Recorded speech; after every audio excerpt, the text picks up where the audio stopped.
Hi, my name is Sam Amoline, and this is my assignment 5, a recording of revisions that I would do on my assignment 4 in AEP 867.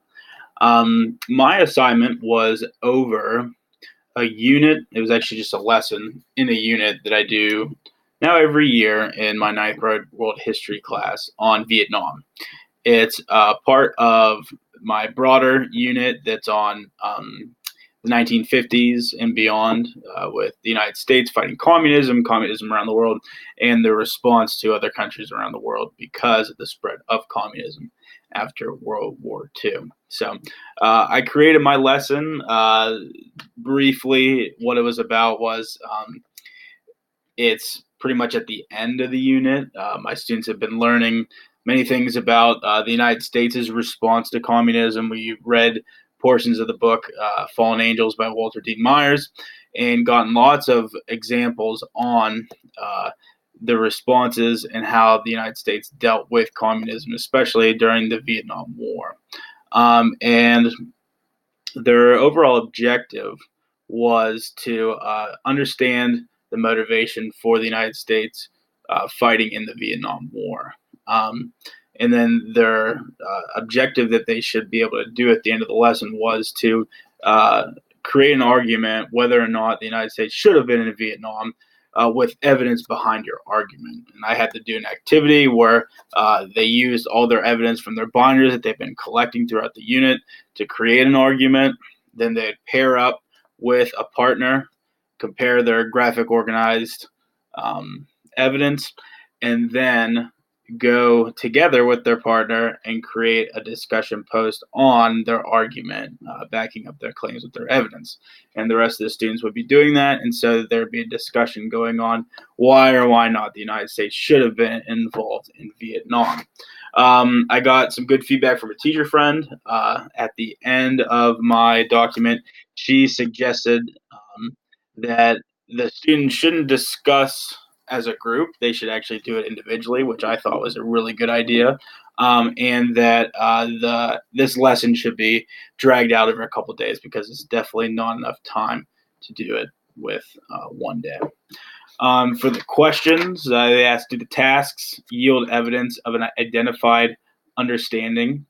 I said yes. The discussion and graphic organizers do reveal that the students did meet the objective or goal that I put for them.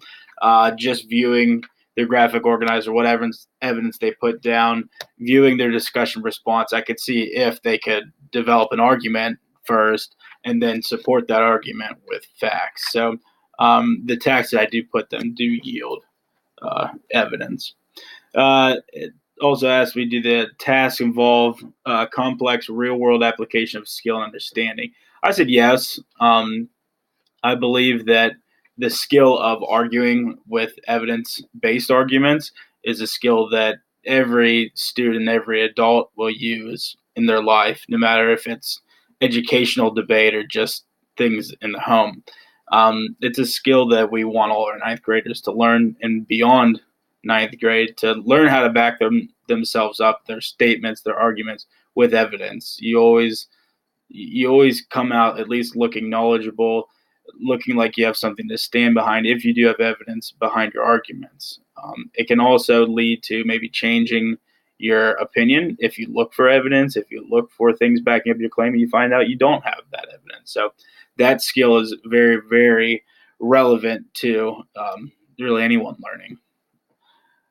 Next question asks us, are a variety of appropriate assessments used? I said yes to the graphic organizers will be turned in so I can assess what evidence that the students are using. I can assess, what their thought process are, what they missed, what they hit that I wanted them to, and then their discussions too.